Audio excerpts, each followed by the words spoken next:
El mundo capitalista en el que vivimos hoy no existió siempre. Anterior a este sistema existió el feudalismo. Este fue un sistema político, económico y social que predominó en Europa occidental durante la Edad Media. En este sistema social estaba dividido en grupos rígidos con ciertas funciones, ¿no?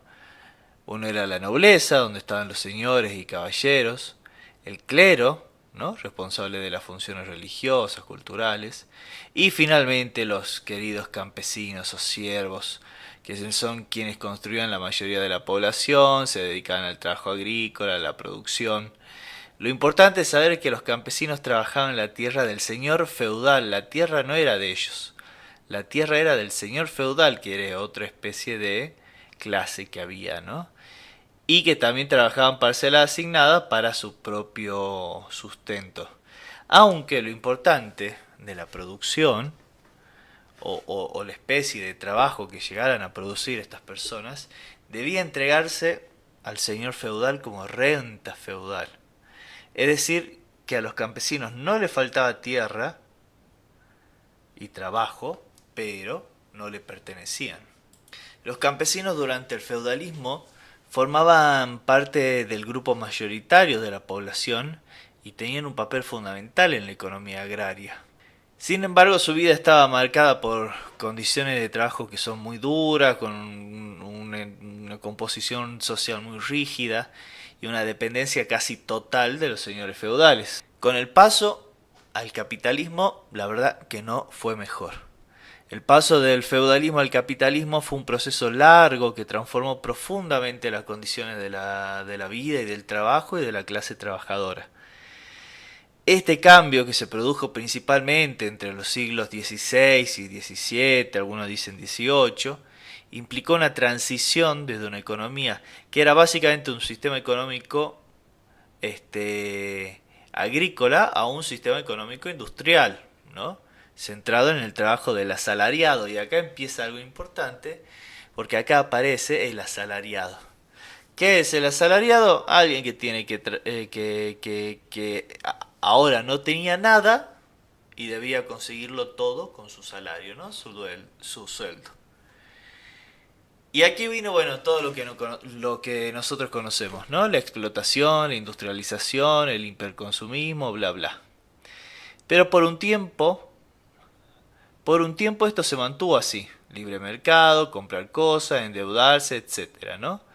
Hasta que llegó la web en los 90. En un principio no supieron cómo monetizarlo y de ahí se dio la boom de las .com, que fue todo un tema. Pero al poco tiempo volvieron al viejo, pero a la vez nuevo modelo de negocio, ¿no? El de poner publicidad. Pero ¿qué pasa? Nosotros habitamos gratuitamente las redes y a cambio nos quitan los datos que nosotros generamos a estos nuevos feudales digitales. Datos con los cuales ellos hacen su riqueza, ¿no? Y pregunto yo, pero bueno, preguntan varios, no es una pregunta original, ¿no? ¿No es acaso esto el comienzo de un nuevo feudalismo?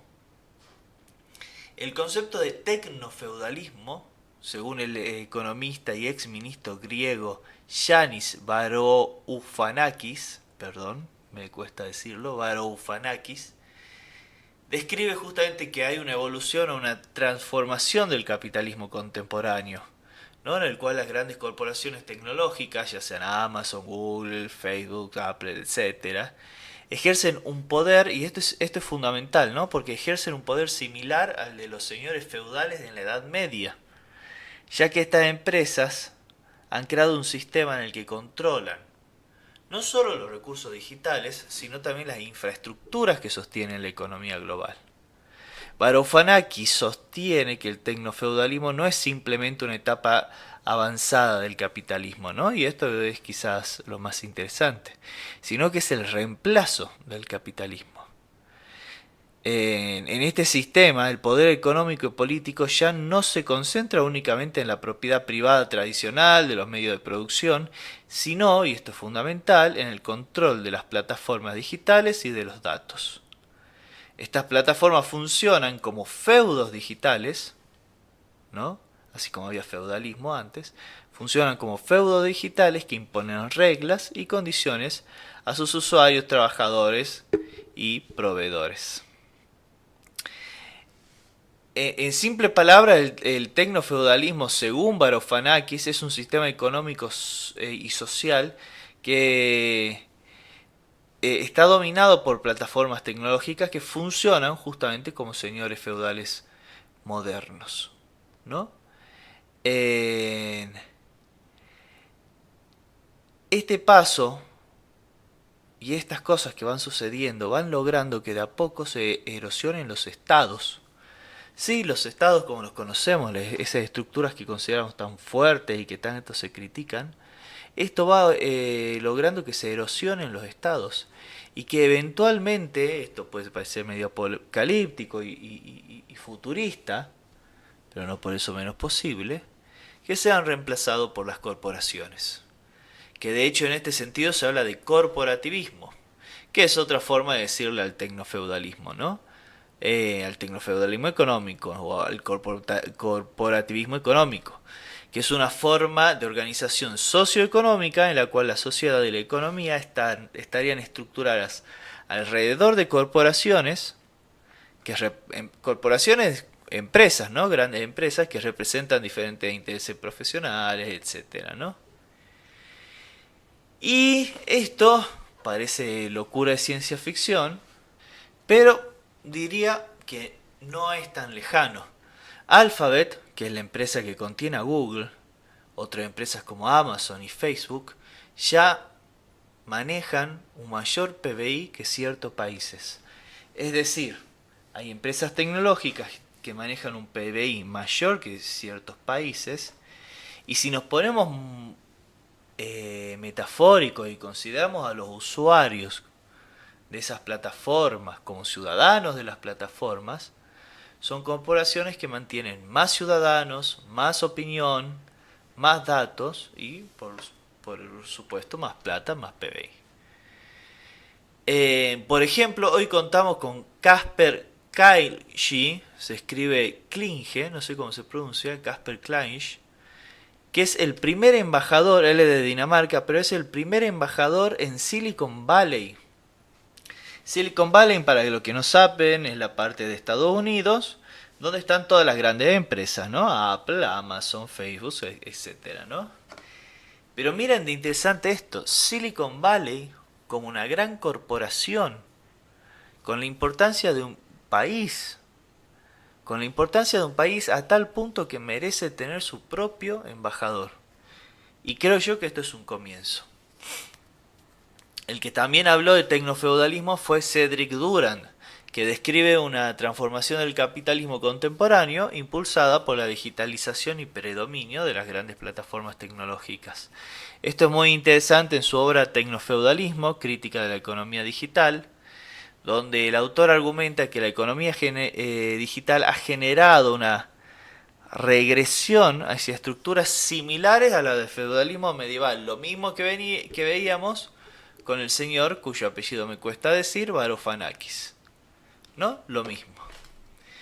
Él argumenta que volvemos a estructuras similares al feudalismo medieval, donde las relaciones de dependencia y de extracción de renta prevalecen sobre la producción y la competencia.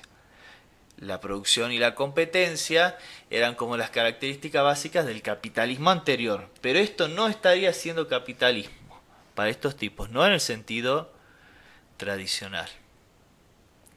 Ahora bien, mucho antes de las consideraciones Varoufakis y de Durand, encontramos conceptos de un lúcido pensador, un tipo muy lúcido para mí, que ya entreveía lo que se venía, ¿no? Que es el filósofo español Echeverría. Él escribió un libro llamado Señores del Aire, Telépolis y el tercer entorno, ¿no? En donde propuso que nos encontramos ante tres entornos. El primer entorno, que está vinculado al mundo natural y físico. Un segundo entorno que incluye los espacios urbanos, las construcciones humanas, lo que podríamos llamar quizás las ciudades, ¿no? Las urbanizaciones. Y un tercer entorno, que es justamente ese espacio virtual generado por las tecnologías digitales de la información y de las telecomunicaciones. ¿no? Donde ocurren nuestras interacciones. Me parece fundamental, este es un concepto que voy a tomar constantemente de Echeverría. Lo digital no es una herramienta, no es un arma. Lo digital, el entorno, justamente la tecnología digital son un entorno, son un entorno, son un lugar que habitamos, así como habitamos nuestro cuerpo y habitamos las ciudades.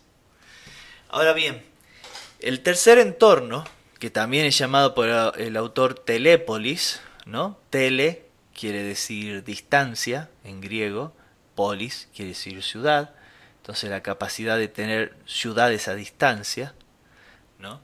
Este tercer entorno, y acá volvemos a algo que los autores anteriores dijeron en términos de tecnofeudalismo, señores feudales, pero ya lo había dicho en los años 90 el señor Echeverría. Este entorno estaría gobernado, según él, por los señores del aire. Fíjense la importancia de usar el concepto de señores.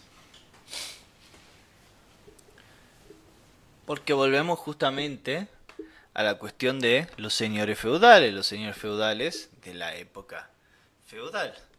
Entonces dice el señor Echeverría que estos señores feudales serían aquellos que tienen justamente un poder inmenso para gestionar el acceso a la información, a los datos personales y a las redes de comunicación. O sea, el tipo escribió esto en los 90, pero lo que ya estamos viviendo, ¿no?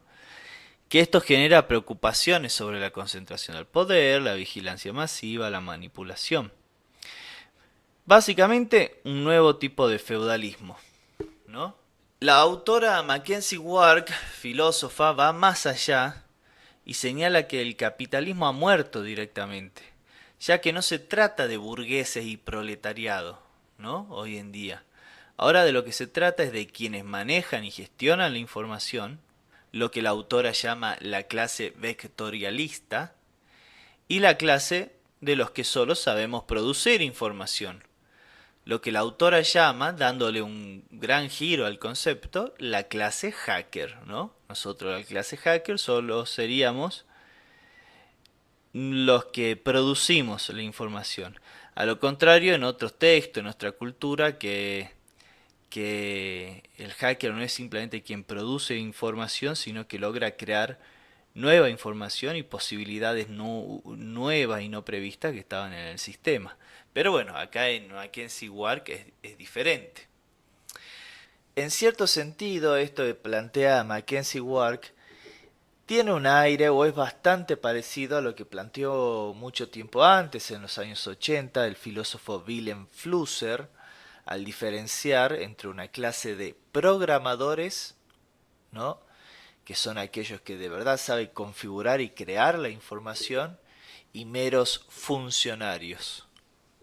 Sobra decir que personajes como Elon Musk, que es como el nuevo conquistador después de Ramsés II, Alejandro Magno, Napoleón y otros, porque ahora los emperadores son esos, los emperadores ya no son los que conquistan países, justamente por el nuevo proceso en el que estamos hacia un tecnofeudalismo, sino que los emperadores son los que conquistan empresas, como ha hecho muy bien Elon Musk con las 400 empresas que tiene, ¿no? Sobra decir que estos tipos como Elon Musk tienen el poder para sacar y poner presidentes, ¿no? Hemos visto, el tipo no se postula para presidente porque si no ya hubiera recontra remil ganado en Estados Unidos, ¿no? Pero bien que ha apoyado la campaña de Trump para su segundo gobierno, y hay muchísimas posibilidades de que su apoyo es el que haya logrado que Trump llegue tan lejos, porque Elon Musk es considerado como el nuevo Mesías y lo que diga Elon Musk es palabra santa, ¿no? A ver, aunque el Estado todavía es flanco de las principales críticas y aún posee un aparato muy fuerte, todo parece indicar que van a dejar los estados, ¿no? Van a dejar su lugar a mundos gobernados por corporaciones o tecnocorporaciones, ¿no? Un mundo totalmente liberal gobernado por tecnocorporaciones sin ninguna regulación posible. Todo esto que yo estoy diciendo me disgusta, no lo digo a favor, me disgusta muchísimo, muchísimo, pero todo pareciera ser que ahí es donde se encamina todo, ¿no? Quizás falten 50 años, quizás 100, para que este cambio total se produzca. Bueno, ya lo veremos.